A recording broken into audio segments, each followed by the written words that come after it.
నేనైతే CSC second year చదువుతున్నాను. So students కూడా ఆర్గానిక్ ఫార్మింగ్ వైపు మొగ్గు చూపాలనేది నా ఆశ. ఎందుకంటే సిఎస్సి బ్యాక్గ్రౌండ్ అయినా సరే ఫార్మసీ లైక్ డిగ్రీస్ తీసుకోకుండా నేను సిఎస్సి తీసుకున్నా సరే ఈవెన్ నాకు ఫార్మింగ్ అనేది చాలా ఇష్టం. ఎందుకంటే మా ఫ్యామిలీ మొత్తం ఫార్మింగ్ ఫ్యామిలీ అనమాట. మా తాతలు, మా నాన్న వాళ్ళు అందరూ ఫార్మింగే. నేను చిన్నప్పటి నుంచి ఫార్మింగ్ చేస్తూనే పెరిగాను. మాది ఇక్కడ విలేజ్ నండూరు. సో మీలో కూడా చాలామంది ఫార్మింగ్ చేయాలనుకుంటారు, కానీ చాలా ఇంటి దగ్గర ఉన్న పేరెంట్స్ వల్ల చేయలేకపోతారు. సో మీరు అనుకున్నది అయితే ఖచ్చితంగా చేయండి. గవర్నమెంట్ కూడా చాలా సపోర్ట్ చేస్తుంది ఆర్గానిక్ ఫార్మింగ్ని. సో ఇంకా మన ఛానల్ని సబ్స్క్రైబ్ చేసుకోవాలంటే సబ్స్క్రైబ్ చేయండి. హలో గైస్, ఇప్పుడే వర్షం అయితే పడింది ఒక 1 అవర్ బ్యాక్.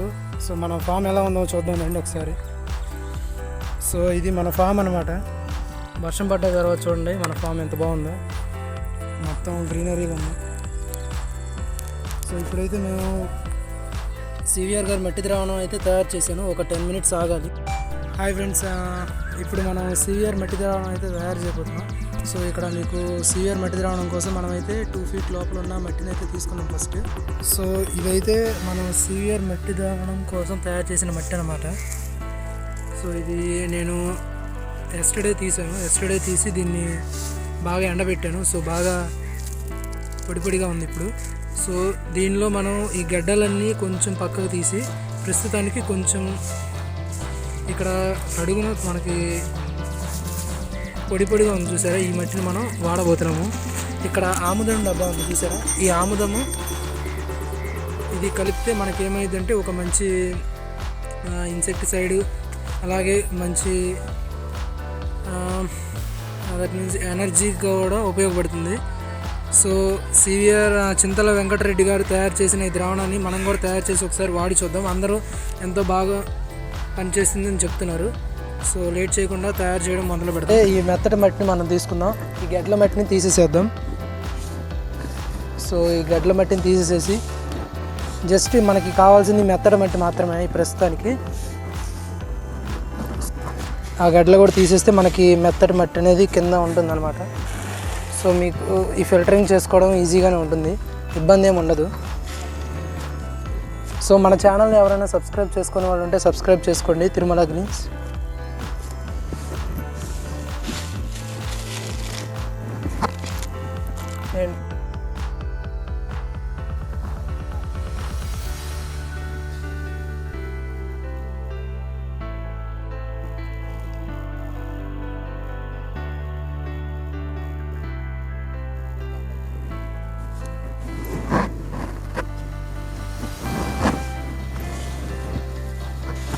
సో ఇలా మనం మట్టి మిశ్రమాన్ని తయారు చేసుకుంటాం సివిఆర్ గారి పద్ధతిలో. సో సివిఆర్ గారి మట్టి ద్రావణం అయితే తయారు చేశాను. ఒక 10 మినిట్స్ ఆగాలి. సో 10 మినిట్స్ ఆగిన తర్వాత మనకి మట్టి ద్రావణం అయితే ఫుల్గా మొత్తం ఆ నలకలన్నీ కిందకి పేరుకుపోయిన తర్వాత ఇక్కడ స్ప్రేయర్ తీసుకొచ్చాను వెళ్ళి. మాకు ఇక్కడ దగ్గరలో పొన్నూరు ఉంటుంది, అక్కడికి వెళ్ళి స్ప్రేయర్ అయితే ఇన్స్టెంట్గా తీసుకొచ్చాను. ఈరోజు ఖచ్చితంగా ఎలా ఉంటుందో చూడాలని చెప్పి కొట్టిన తర్వాత ఇంకొంచెం మట్టి అయితే ఉంచి ఉన్నాం. సివిఆర్ గారి మట్టి ఇది జస్ట్ ప్రిపేర్ చేశాను. బాగా ఎండిన మట్టికి ఆముదం పట్టించి ఇప్పుడే తీసుకొచ్చాను.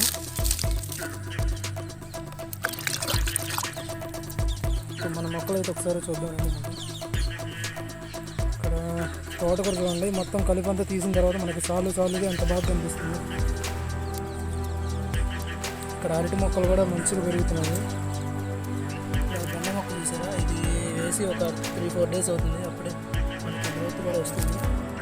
సో వీటన్నిటికి కూడా సివిఆర్ గారి మట్టి ద్రావణాన్ని స్ప్రే చేస్తాను. ఫస్ట్ మన వంగ మొక్కలు చూపిస్తాను, ముందు స్ప్రే చేసే ముందు. సో తర్వాత రిజల్ట్ అనేది చూపిస్తాను మీకు. మన వంగ మొక్కలు దిగుతాను ఒకసారి.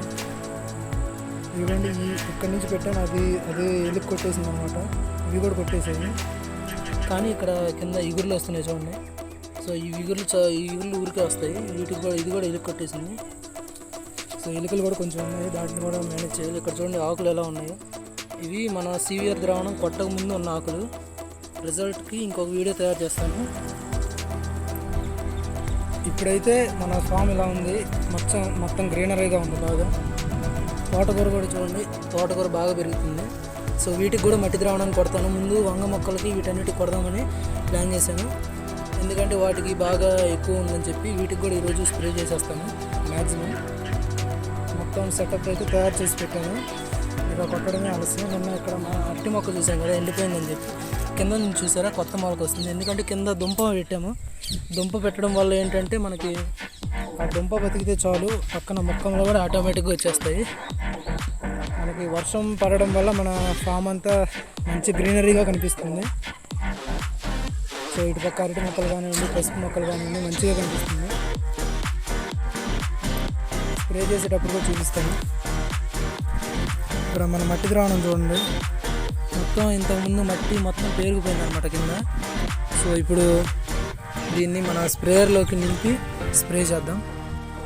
ఇక్కడ చూడండి, మేము మట్టి ద్రావణాన్ని అయితే స్ప్రే చేస్తున్నాం మొక్కలకి, ఆ పసుపు మొక్కలకి అన్నిటికీ స్ప్రే చేస్తున్నాను నేను. ఇక్కడ దీంతో మొత్తం బాగా మొక్క మొత్తం బాగా తడిచి, ఇక్కడ చూడండి మట్టి నీళ్ళు మొత్తం ఇక్కడ ఉన్నాయి కదా, ఇలా స్ప్రే చేయాలన్నమాట.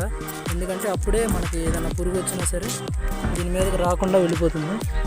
ఇక్కడ చూడండి మొత్తం ఆకులు మొత్తం బాగా తడిచేటట్టు బాగా స్ప్రే చేయాలన్నమాట. సో నేను స్ప్రేయర్ తీసుకొచ్చాను, ఈ స్ప్రేయర్ సరిపోతుంది మనకి. ఈ స్ప్రేయర్తో మనం మన దగ్గర ఉన్న 2.5 సెంట్స్లో ఉన్న ల్యాండ్కి ఈ స్ప్రేయర్ అయితే సరిపోతుంది. ఇక్కడ చూడండి, ఇది ఇలా బాగా మొక్క మొత్తం బాగా మట్టి నీళ్ళు మొత్తం పడేటట్టు కొట్టాలి, అప్పుడే మనకి ఏ చీడపీడలు రావు. ఎందుకంటే వాటికి లివర్ ఉండదు కాబట్టి ఈ మట్టి నీళ్ళు ఉన్న ఆకులు తినడం వల్ల ఏమవుతుందంటే వాటికి అరగక ఆ పురుగులు అనేవి చచ్చిపోవడం అయితే జరుగుతుంది. ఈ వాసనకి అవి దగ్గరికి కూడా రావు. సో ఈ విధంగా మట్టి ద్రావణాన్ని అయితే మీరు స్ప్రే చేసుకోవాల్సి ఉంటుంది, బాగా మొక్క మొత్తం బాగా తడిచేలాగా. సో మన ఛానల్ ఇంకా ఎవరైనా సబ్స్క్రైబ్ చేసుకోవాలంటే సబ్స్క్రైబ్ చేసుకోండి.